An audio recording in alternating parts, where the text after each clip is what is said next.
Shalom Bapak Ibu Saudara-saudari, berjumpa dengan kami di MDC News. Selamat datang bagi Bapak Ibu Saudara-saudari yang baru pertama kali hadir di Gereja GKPB Pangkal Pinang. Berikut info sepekan tentang Gereja GKPB Pangkal Pinang.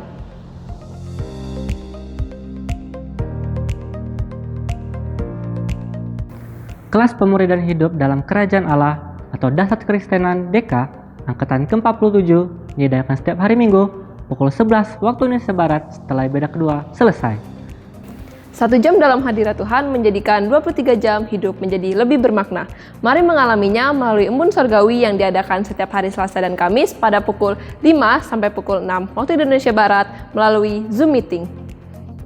Doa meneduhkan jiwa diadakan setiap hari Rabu pukul 11 sampai 12 waktu Indonesia Barat di gereja. Dan bermalam di hadiratnya diadakan setiap hari Jumat pada pukul 19 sampai 20.30 waktu Indonesia Barat di gereja. Kegiatan kesan diadakan setiap hari Selasa, Rabu, Kamis, dan Minggu pada pukul 19 waktu Indonesia Barat. Untuk info lebih lanjut, silakan hubungi ketua kesan masing-masing. Bagi Bapak Ibu Saudara-saudari yang ingin memberikan persembahan umum, persembahan persepuluhan dan persembahan misi, serta persembahan untuk pembangunan, dapat mentransfer ke rekening yang tertera di layar.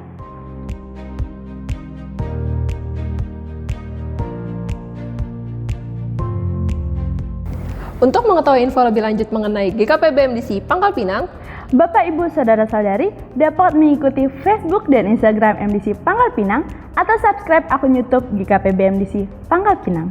Demikian info sepekan tentang Gereja GKPB Pangkal Pinang. Sampai jumpa minggu depan. Tuhan Yesus memberkati. Selamat pagi, berikan sorak-sorai buat Allah kita, sebab kasih setia Tuhan besar dalam hidup kita.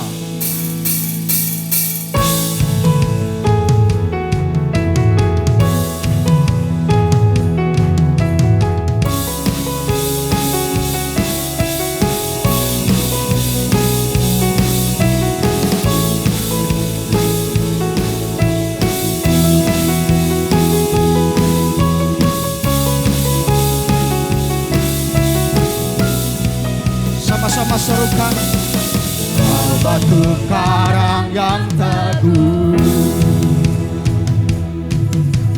kota benteng dan perisaiku, yang menang kalahkan maut, penyelamat yang bangkit dan hidup.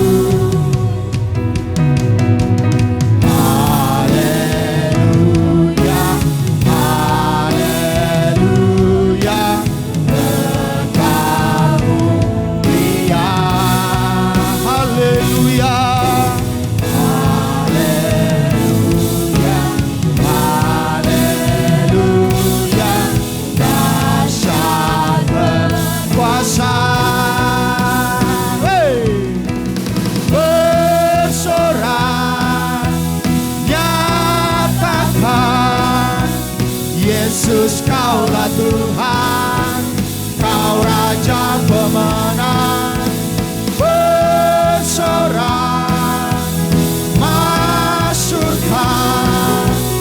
Yesus, kaulah Tuhan, Juru Selamat dunia.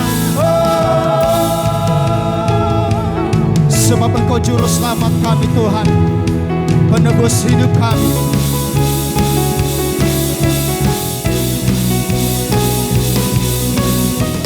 Yesus batu penjuru,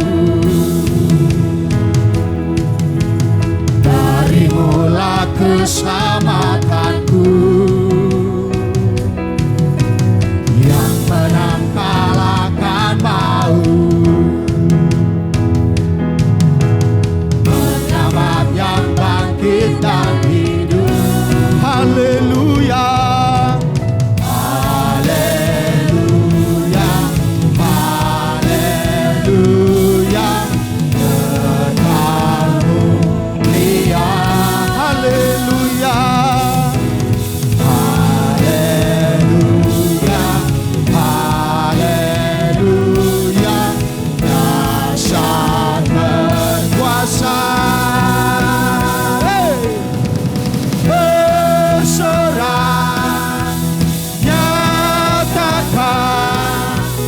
Yesus kaulah Tuhan, kau Raja pemenang, bersorak masyurkan.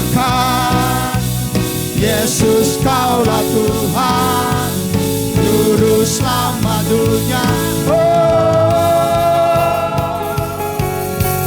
Engkau menjamin hidup kami Tuhan, Engkau telah menebus hidup kami.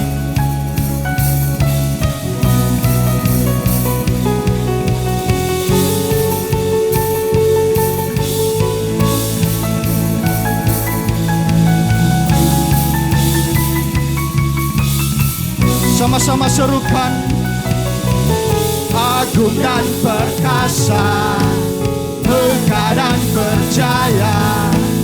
Yesus Tuhan, Yesus Tuhan, tempat perlindungan, guru pertahanan. Yesus Tuhan, Yesus Tuhan, agung dan perkasa, megah dan berjaya.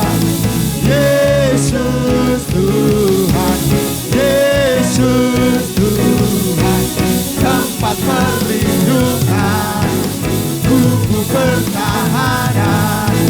Yesus Tuhan, Yesus Tuhan, bersorak nyatakan, Yesus kaulah Tuhan, kau Raja pemenang.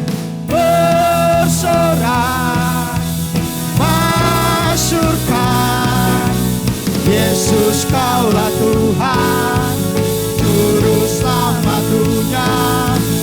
Agung dan perkasa, megah dan berjaya. Yesus Tuhan, Yesus Tuhan, tempat perlindungan, tubuh pertahanan. Yesus Tuhan, Yesus Tuhan. Haleluya. Berikan sorak-sorai lebih lagi kepada Tuhan. Engkau sungguh baik dalam hidup kami Tuhan. Terima kasih.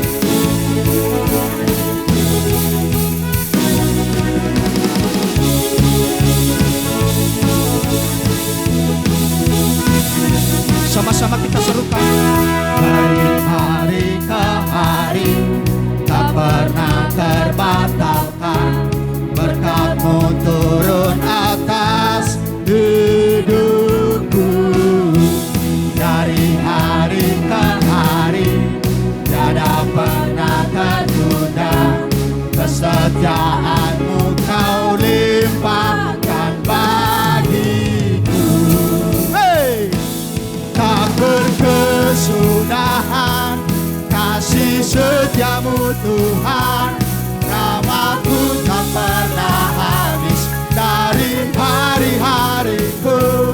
Tangan-Mu yang perkasa, besar kejayaan-Mu, selalu menopang hidupku, selalu pegang erat tangan-Mu.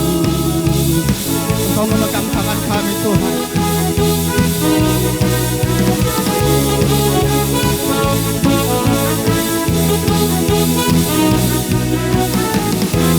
Dari hari ke hari tak pernah terbatalkan, berkat-Mu turun atas hidupku.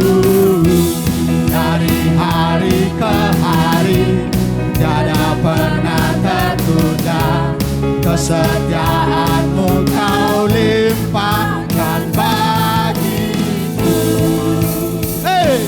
Tak berkesudahan kasih setia-Mu Tuhan, rahmat-Mu tak pernah habis dari hari-hariku. Tangan-Mu yang perkasa, besar kejayaan-Mu, selalu menopang hidupku, selalu pegang erat tangan-Mu. Engkau sungguh baik Tuhan. Engkau memegang hidup kami.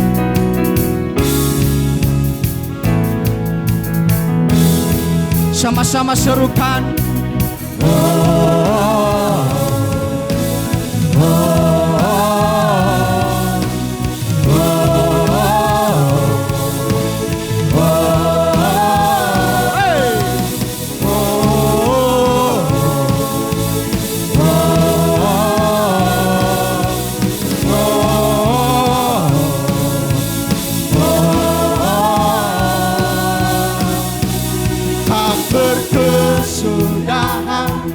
Kasih setiamu Tuhan, rahmat-Mu tak pernah habis dari hari-hariku. Tangan-Mu yang perkasa, besar kejayaan-Mu, selalu menopang hidupku, selalu pegang erat. Tak berkesudahan kasih setiamu Tuhan, rahmat-Mu tak pernah habis dari hari-hariku. Tangan-Mu yang perkasa, besar kejayaan-Mu, selalu menopang hidupku, selalu pegang erat tangan-Ku.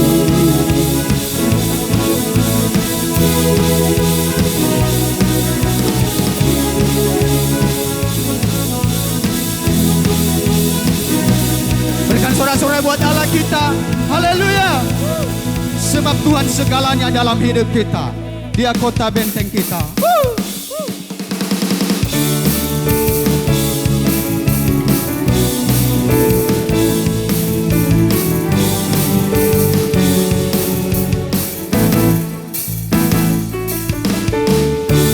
Ku naikkan syukur buat segala perbuatan-Mu dan kasih-Mu di dalam hidupku.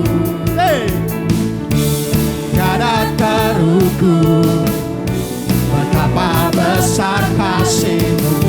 Sungguh ku kagum akan Engkau, Yesus. Kaulah segalanya, melebihi semua yang ada padaku.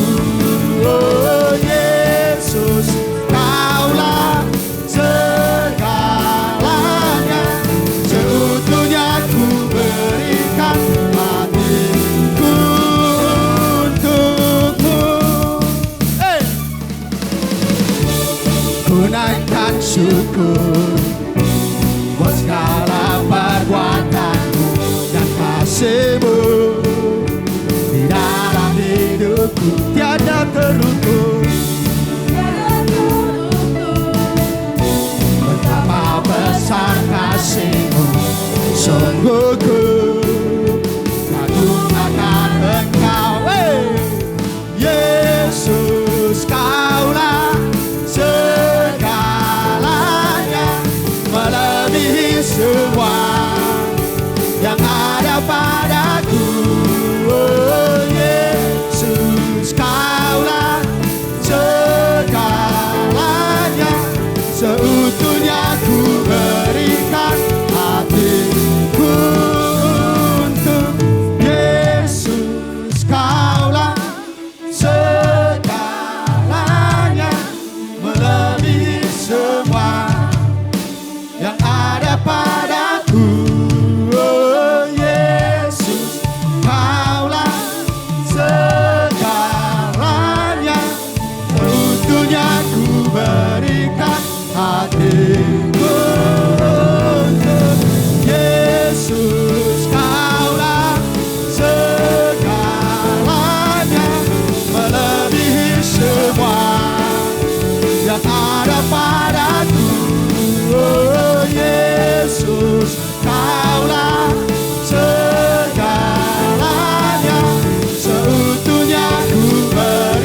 Terima kasih Tuhan. Engkau sungguh baik dalam hidup kami Tuhan. Engkau sangat baik. Kasih-Mu besar di dalam hidup kami. Pengorbanan-Mu sempurna di dalam hidup kami Tuhan. Besar kasih setia-Mu. Terima kasih.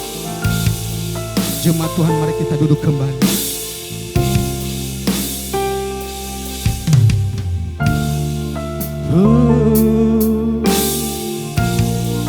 Terima kasih Tuhan, Engkau baik. Kau Bapa yang setia, tak pernah sedetik Kau tinggalkan diriku. Hatiku teguh di dalam janji-Mu sampai ku melihat kuasa-Mu. Karya-Mu sempurna, ajaib dan mulia. Penyertaan-Mu buktikan kasih-Mu kepadaku. Ku agungkan Engkau, Yesus termulia. Kasih-Mu terindah selamanya. Sungguh kasih-Mu besar dalam hidup kami Tuhan.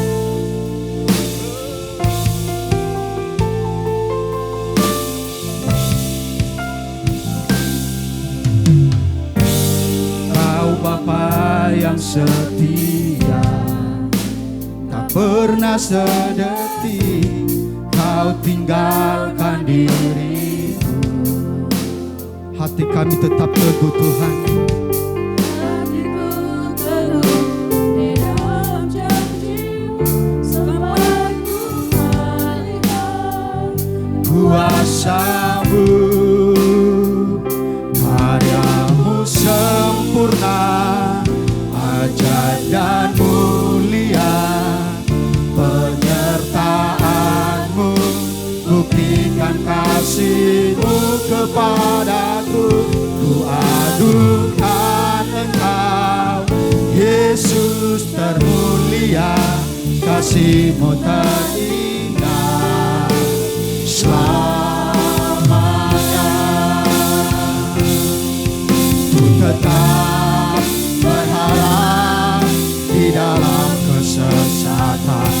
Ku tetap percaya walau tak melihat. Sebab ku yakin karya-Mu sempurna, ajaib dan mulia. Penyertaan-Mu buktikan kasih-Mu kepadaku. Ku agungkan Engkau, Yesus termulia. Kasih-Mu terindah selama. Karya-Mu sempurna, ajaib dan mulia. Penyertaan-Mu buktikan kasih-Mu kepadaku. Ku agungkan Engkau, Yesus termulia. Kasih-Mu terindah, kasih-Mu terindah selamanya. Oh, kasih-Mu Tuhan terindah dalam hidup kami. Haleluya. Besar kasih-Mu Tuhan, besar anugerah-Mu di dalam hidup kami. Terima kasih Tuhan. Besar kasih-Mu, ajaib perbuatan-Mu dalam hidup kami. Yesus, Kaulah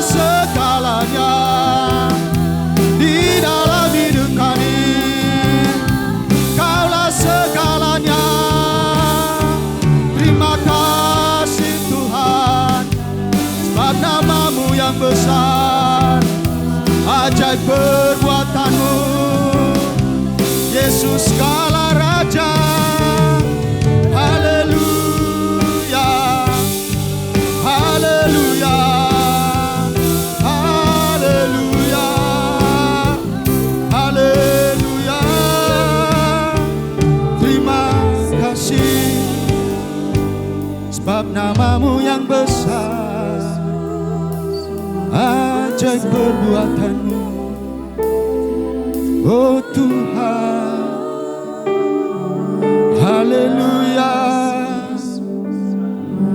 Kaulah segalanya di dalam hidup kami, di dalam hidup kami. Kami bersyukur buat kasih-Mu, buat pengorbanan-Mu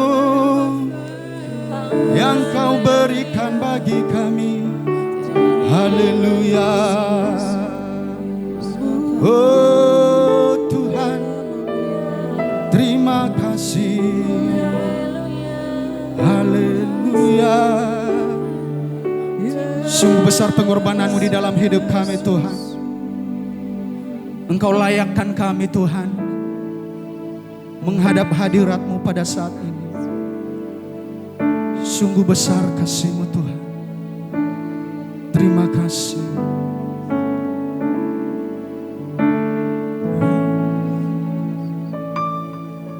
Kasih Allahku sungguh telah terbukti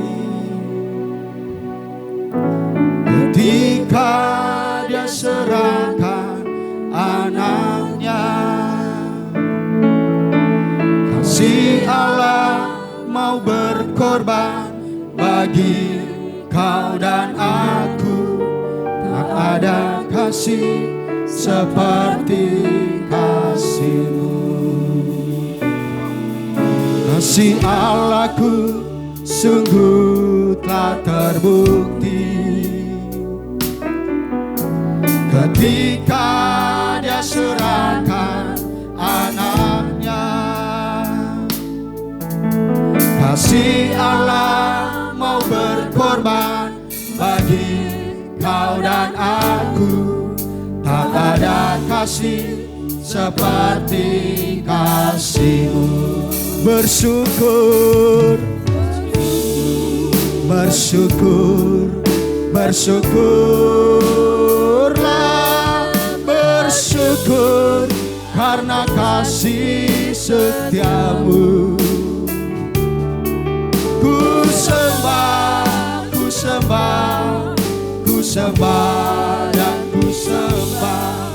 Selama hidupku ku sembah Kau.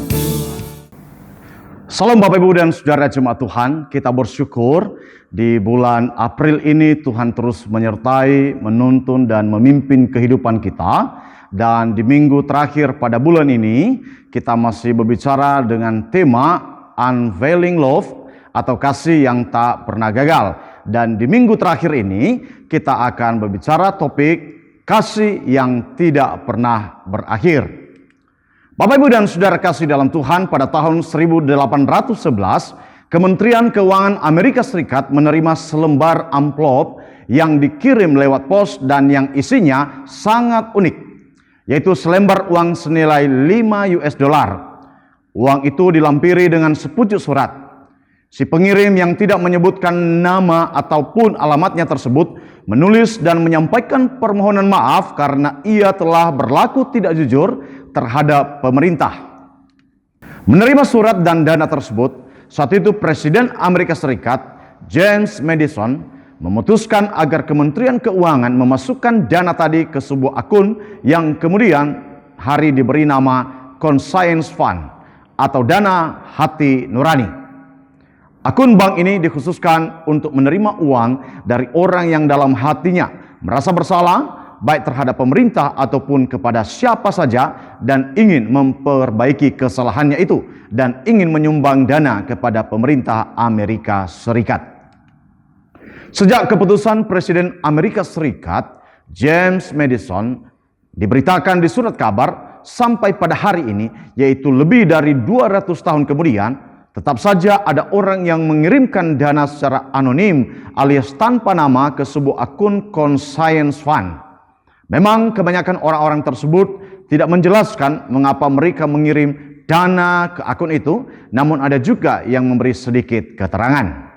Sebagai contoh, orang yang mengirimkan dana sebesar 9 sen atau sekitar Rp1.000 dengan penjelasan bahwa ia pernah mengirim surat dengan menggunakan perangko bekas. Ada juga yang mengirim 40.000 US dollar atau sekitar 600 juta rupiah dengan keterangan bahwa ia telah mengorupsi uang negara sebesar 8.000 US dollar. Berarti ia membayar kembali 5 kali lipat dari dana yang telah ia korupsi. Tidak semua orang yang mengirimkan dana ke konser fund karena ia telah merugikan pemerintah. Sebagian orang melakukannya untuk memperbaiki kesalahan yang pernah ia buat terhadap orang lain. Di antaranya yaitu karena ia telah mencuri asbak rokok atau karena ia telah makan di restoran dan tidak membayar. Dan ada juga yang karena telah membaca surat orang lain tanpa izin. Tindakan-tindakan itu membuat hati nurani mereka tidak tenang dan mereka berusaha membereskannya dengan mengirim dana ke konser fund. Ada juga orang yang coba menenangkan hati nuraninya secara bertahap. Orang itu menulis surat, "Kantor pajak yang terhormat, saya tidak bisa tidur nyenyak karena telah berbohong tentang pajak pendapatan di tahun yang lalu. Terlampir uang sebesar 1.000 US dollar. Kalau saya masih belum dapat tidur nyenyak, saya akan mengirim sisanya kepada saudara." Artinya, kalau orang ini tidak lagi merasa tertuduh, maka ia tidak akan melunasi sisa tunggakan pajak yang tidak ia bayarkan. Yang menarik adalah penerimaan dana konser fund ini selalu meningkat ketika menjelang hari Paskah dan hari Natal. Nampaknya di hari-hari seperti itu, orang teringat akan Tuhan dan hati nuraninya terusik oleh perasaan bersalah karena telah melanggar larangan Tuhan. Perasaan gelisah yang coba bereskan dengan mengirim dana ke konser fund ini tadi, jangan-jangan hal ini menjelaskan mengapa menjelang hari Paskah dan Natal jumlah uang persembahan di kebanyakan gereja cenderung meningkat. Memang hati nurani yang bersih dari tertuduh adalah sangat penting bagi kehidupan manusia. Kebugaran baik secara jiwani, rohani maupun jasmani. Tentang hal tersebut, Edwin Luther, Gembala Emeritus dari The Moody Church di Chicago, Illinois, dalam bukunya yang berjudul The Power of a Clear Conscience, mengisahkan kehidupan Donald Crosshurst. Pada tahun 1968, pengusaha Inggris ini mengikuti lomba perahu yang sangat bergengsi, yaitu Golden Globe Race. Di dalam perlombaan mengelilingi dunia dengan perahu layar tersebut, Donald Crosshurst berusaha mencuri kemenangan dengan bersembunyi di pantai Amerika Selatan. Ia menunggu di situ untuk bergabung dengan para pesaingnya dan mendahului mereka mencapai garis finish di pelabuhan yang berada di negara Prancis saat perahu-perahu lain berputar balik. Sebelum berhenti berlayar dan bersembunyi, Donald Crosshurst mengirim laporan palsu lewat radio tentang laju kecepatan perahunya. Dan kemudian selama 3 bulan berikutnya, ia sama sekali tidak mengirim berita apapun juga. Sebelum itu, ia memberi alasan bahwa pesawat radionya mengalami kerusakan. Hal itu ia lakukan agar posisi yang sesungguhnya dari perahunya tidak terlacak oleh panitia perlombaan. Suatu ketika, sementara menunggu di tempat persembunyiannya, Donald Crosshurst merasa bahwa tipuannya ini akan terbongkar. Di dalam perasaan bersalah, ia melompat ke laut dan mati tenggelam di sana. Ia meninggalkan catatan tentang jurnal pelayarannya yang sesungguhnya di dalam perahunya. Catatan yang mengungkapkan kebohongan yang telah ia lakukan sehingga orang dapat melihat rencana dirinya untuk meraih kemenangan yang curang. Ia melakukannya untuk mengakui tentang hal yang ia lakukan dan dengan cara itu ia berusaha menjernihkan hati nuraninya dari tuduhan. Mungkin sementara mengikuti pengantar dari uraian firman Tuhan ini, ada di antara kita yang sedang diliputi rasa perasaan tertuduh karena kesalahan yang telah dilakukan di masa lampau. Perasaan tertuduh melumpuhkan hidup kita dan membuat kita seakan-akan merasa tidak lagi memiliki masa depan. Kalau itu yang kita alami, dalam kesempatan ini saya ingin menyampaikan bahwa kita tidak perlu meniru tindakan yang dilakukan oleh Donald Krohas tadi. Berita baik, kasih Tuhan lebih besar daripada semua kesalahan saudara dan saya. Dengan kasih-Nya, Ia bersedia menghapus masa lalu yang kelam dan membentangkan masa depan yang baru bagi kita. Itulah kasih yang bersifat abadi dan tak berkesudahan. Kasih yang seperti itulah yang Tuhan Yesus tunjukkan kepada para murid-Nya, orang-orang yang telah gagal memenuhi komitmen mereka. Para murid Yesus yang bersembunyi dalam ketakutan ketika Yesus diadili secara tidak adil oleh para pemuka agama Yahudi dan diserahkan ke tangan penguasa Romawi untuk disiksa secara semena-mena dan disalibkan sampai mati. Kasih Kristus yang membuka masa depan yang baru tersebut Ia kemukakan kepada para murid-Nya dalam tindakan dan dicatat dalam Yohanes 21 ayat 1 sampai 14. Kita akan membaca ayat-ayat itu secara bertahap sesuai dengan pembahasan yang kita lakukan. Kita akan membaca terlebih dahulu ayat 1 sampai 5. Dalam Yohanes 21 ayat 1 sampai 5 dikatakan di sana dalam terjemahan baru 2, kemudian Yesus menampakkan diri lagi kepada murid-murid-Nya di pantai Danau Tiberias. Ia menampakkan diri sebagai berikut. Di pantai itu berkumpul Simon Petrus, Thomas yang disebut Didimus, Nathanael dari Kana yang di Galilea, anak-anak Zebedeus, dan 2 orang murid-Nya yang lain. Peristiwa yang baru saja kita baca ini terjadi 2 minggu sesudah Yesus disalibkan dan bangkit di antara orang mati. Apabila penyaliban dan kebangkitan Yesus terjadi di Yerusalem yang berada di wilayah Yudea, yaitu di daerah selatan Israel, maka peristiwa yang kita baca ini seperti yang tertulis dalam ayat 1 terjadi di pantai Danau Tiberias, nama lain dari Galilea. Di situ sebagaimana yang ditulis di ayat 1, Yesus menampakkan diri lagi kepada murid-Nya. Menurut catatan ayat 14, penampakan ini merupakan yang ketiga kalinya Yesus menampakkan diri kepada murid-murid-Nya sesudah Ia dibangkitkan dari antara orang mati. Pertama, pada malam hari Ia dibangkitkan dari kematian, sebagaimana yang dicatat di dalam Yohanes 20 ayat 19 sampai 23.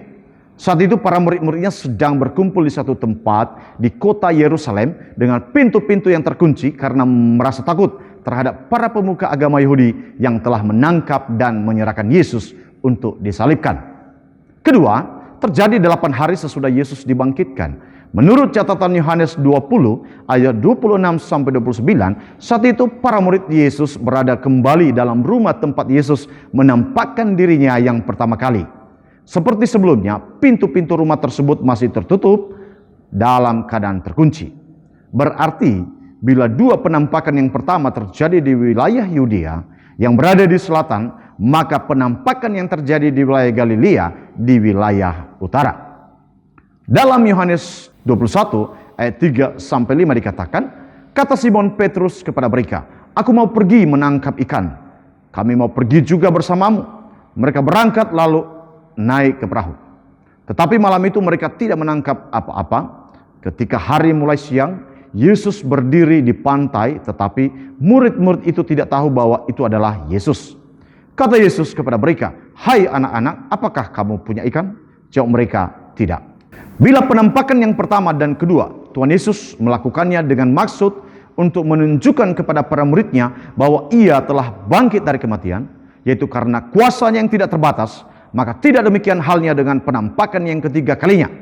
Dalam penampakan ini, selain Ia menunjukkan kuasa-Nya, Tuhan Yesus mengungkapkan kasih-Nya kepada para murid-Nya.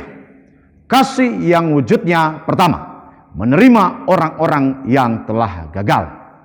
Sekali lagi, kasih yang wujudnya menerima orang-orang yang telah gagal. Sebagaimana yang telah saya utarakan tadi, bahwa para murid Yesus adalah orang-orang yang telah gagal memenuhi komitmen mereka. Komitmen yang mereka ucapkan menjelang Yesus akan ditangkap di Taman Getsemani. Ketika itu sebelum pergi berdoa di Taman Getsemani, Yesus dan para murid-Nya terlebih dahulu melaksanakan perjamuan malam yang terakhir. Kepada gurunya itu, Petrus dan semua murid yang lain berkata bahwa mereka tidak akan terguncang imannya oleh karena bahaya yang dihadapi oleh Tuhan Yesus. Baik Petrus dan murid yang lain berkata bahwa mereka tidak akan meninggalkan ataupun menyangkal Yesus. Namun ternyata beberapa jam kemudian mereka semua telah gagal dalam menepati komitmen mereka. Semua mereka lari meninggalkan Yesus ketika Yesus ditangkap di Getsemani. Bukan hanya itu saja, sebagaimana yang telah Yesus utarakan sebelumnya, Petrus 3 kali menyangkal Yesus bahwa ia tidak mengenal Yesus ataupun menjadi pengikut Yesus. Sekarang kegagalan mereka ini dipertegas melalui ketidakberhasilan mereka dalam menangkap ikan. Sebagaimana yang ditulis dalam Yohanes 21 ayat 3. Mereka berangkat lalu naik ke perahu, tetapi malam itu mereka tidak menangkap apa-apa. Artinya, mereka telah gagal untuk mewujudkan niatan dalam hati mereka. Namun demikian, Tuhan Yesus tidak menolak orang-orang yang gagal itu. Ia bersedia menjumpai mereka di dalam kegagalan mereka. Bahkan ia bersedia memberi kesempatan kembali kepada orang-orang yang tidak mampu memenuhi janji mereka itu.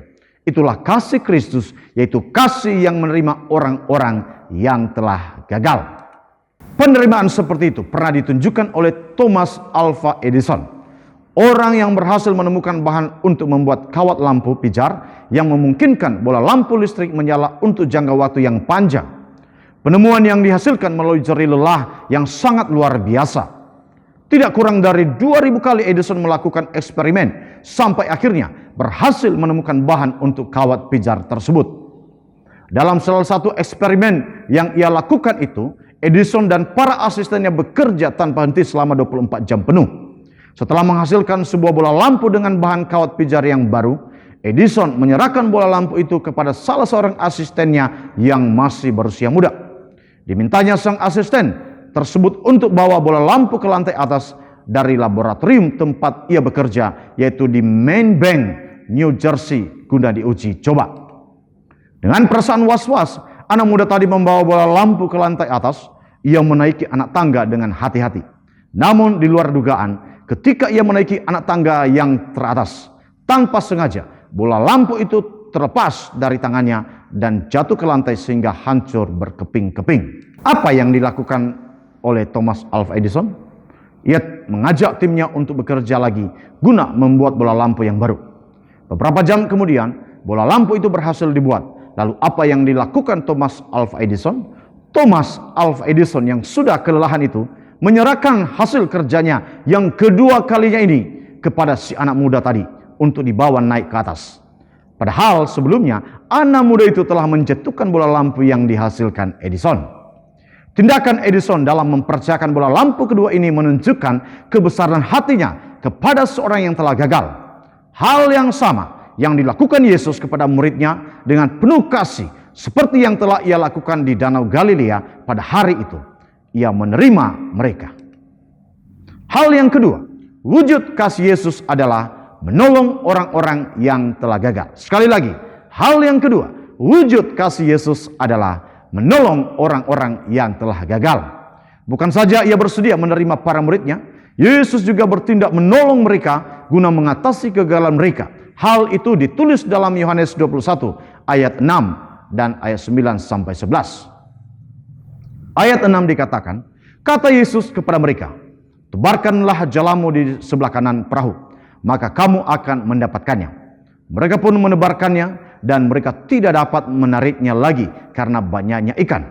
Di ayat 9 dikatakan, ketika mereka tiba di darat, mereka melihat api arang dan di atasnya ikan dan roti.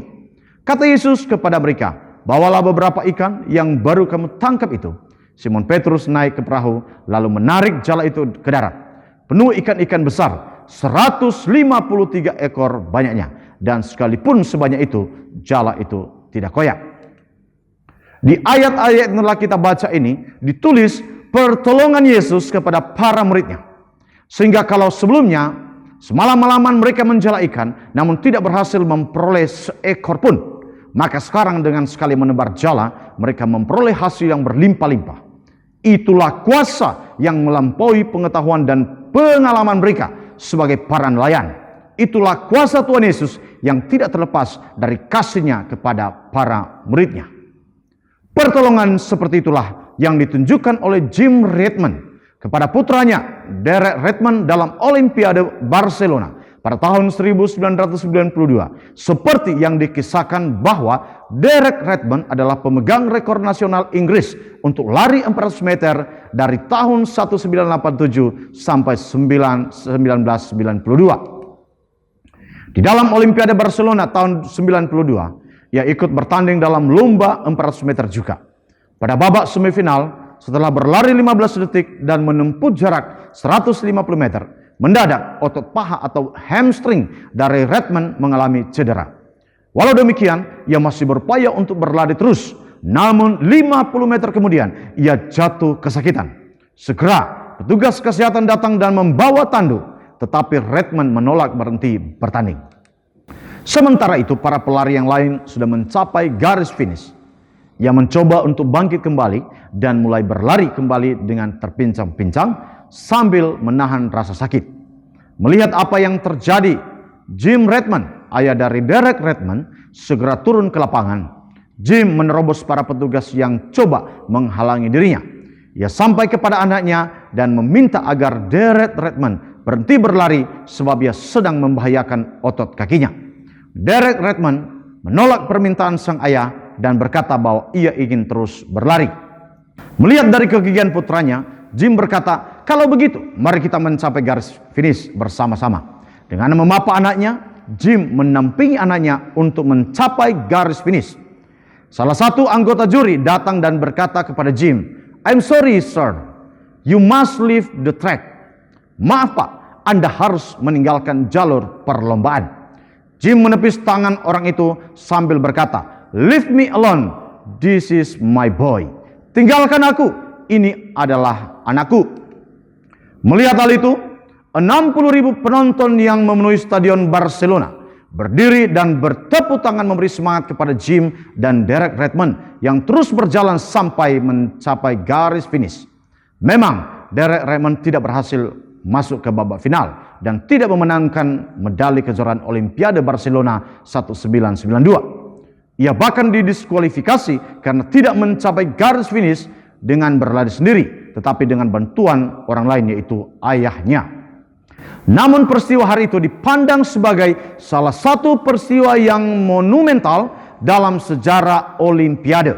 Mengapa? Karena dalam peristiwa itu orang dapat melihat kasih seorang ayah kepada anaknya. Kasih yang diulurkan untuk menolong orang yang sedang mengalami kesulitan. Bahkan kegagalan seperti itu pula lah yang ada pada hari itu Yesus lakukan bagi para muridnya di Danau Galilea. Hal yang ketiga, wujud dari kasih Tuhan Yesus adalah membarui kehidupan orang-orang yang telah gagal. Pembaruan tersebut Yesus lakukan bagi para muridnya dengan menyediakan makanan bagi mereka. Dengan demikian, membarui kekuatan bahkan semangat para muridnya yang telah bekerja semalam suntuk dan tidak memperoleh ikan seekor pun juga. Hal itu dicatat dalam Yohanes 21 ayat 12 sampai 14. Kata Yesus kepada mereka, "Marilah dan sarapanlah."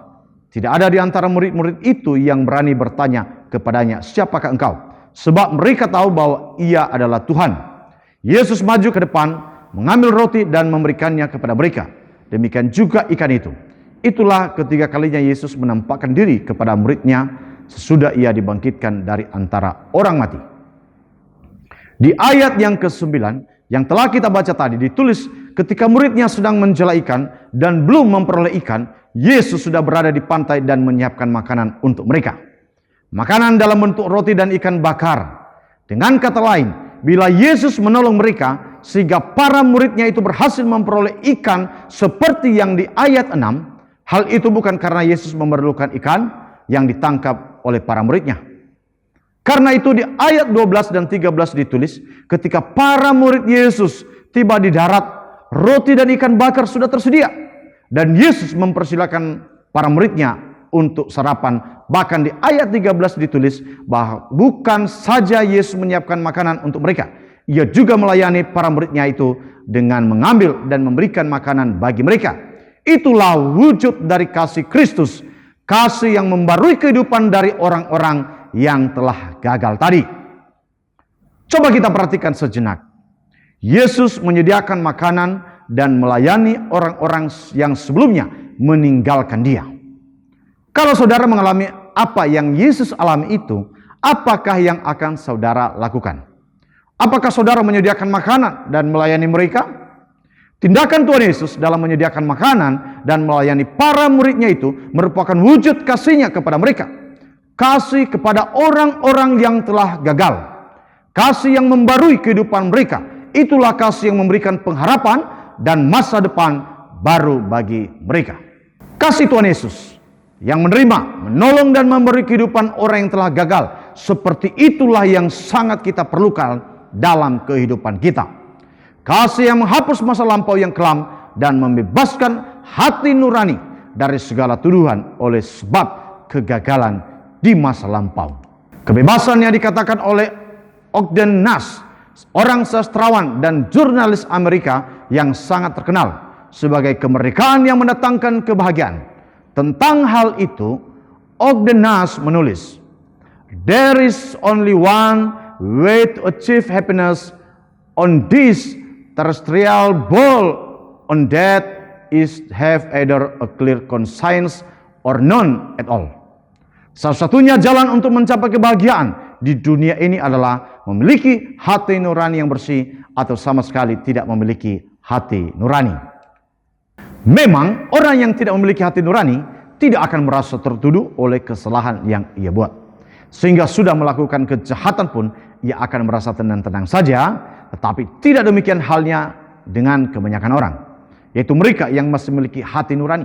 Mereka hanya akan berbahagia apabila mereka telah dibebaskan dari tuduhan akan masa lampau. Seperti yang kita lihat, kasih Kristus membebaskan dari tuduhan masa lampau mereka. Di dalam kasih-Nya, Yesus menghapus masa lalu mereka yang kelam dan membentangkan masa depan yang baru. Sehingga beberapa hari sesudah peristiwa di Danau Galilea tadi, di dalam Kisah Para Rasul 1 ayat 8 ditulis, Yesus berkata kepada para murid-Nya bahwa mereka akan menjadi saksi-saksinya di Yerusalem, di seluruh Yudea dan Samaria, dan sampai ke ujung bumi. Artinya, ada masa depan yang baru bagi mereka dari hidup yang gagal, namun oleh karena kasih Yesus, sekarang mereka memiliki kehidupan yang penuh makna dan berdampak besar lebih daripada yang mereka sanggup pikirkan. Dari hidup yang level down, kasih Kristus mengakibatkan mereka mengalami hidup yang level up. Itulah kasih Kristus yang tidak pernah berkesudahan. Love never ends. Kasih yang tidak pernah berakhir. Kasih yang ingin sediakan bagi semua kita yang bersedia membuka hati kepadanya. Kasih Kristus yang memungkinkan kita memandang masa depan dengan penuh pengharapan. Tuhan Yesus memberkati. Mari kita berdoa. Bapa di surga, kami bersyukur untuk kebenaran firman Allah yang boleh kami dengarkan pada hari ini. Kami berterima kasih karena firman Allah menolong kami untuk kami keluar dari kegagalan masa lampau kami. Dan oleh karena kasih-Mu yang besar, oleh kuasa-Mu, Engkau membawa kami ke dalam hidup yang penuh makna. Kami berterima kasih untuk kasih-Mu yang tidak pernah berkesudahan di dalam kehidupan kami. Dan biarlah kami boleh hidup senantiasa mengasihi Tuhan di sepanjang kehidupan kami. Di dalam nama Tuhan Yesus Kristus kami berdoa dan mengucap syukur. Haleluya. Amin. Kasih Allahku sungguh telah terbukti ketika Dia serahkan anaknya. Kasih Allah mau berkorban bagi kau dan aku. Tak ada kasih seperti kasih-Mu. Kasih Allahku sungguh telah terbukti ketika Dia serahkan anaknya. Kasih Allah mau berkorban bagi kau dan aku. Tak ada kasih seperti kasih-Mu. Bersyukur, bersyukur, bersyukurlah, bersyukur karena kasih setia-Mu. Ku sembah, ku sembah, ku sembah dan ku sembah. hidupku ku sembahkan. Bapak, Ibu, dan Saudara jemaat Tuhan, mari kita menerima berkat Tuhan. Mari kita angkat tangan kita. Biarlah berkat di dalam Allah Bapa, kasih karunia di dalam Tuhan Yesus Kristus, dan persekutuan di dalam Roh Kudus yang menuntun memimpin langkah demi langkahmu di dalam segala apapun yang engkau perbuat, dibuatnya engkau berhasil dan beruntung. Tuhan memberkati engkau dan melindungi engkau.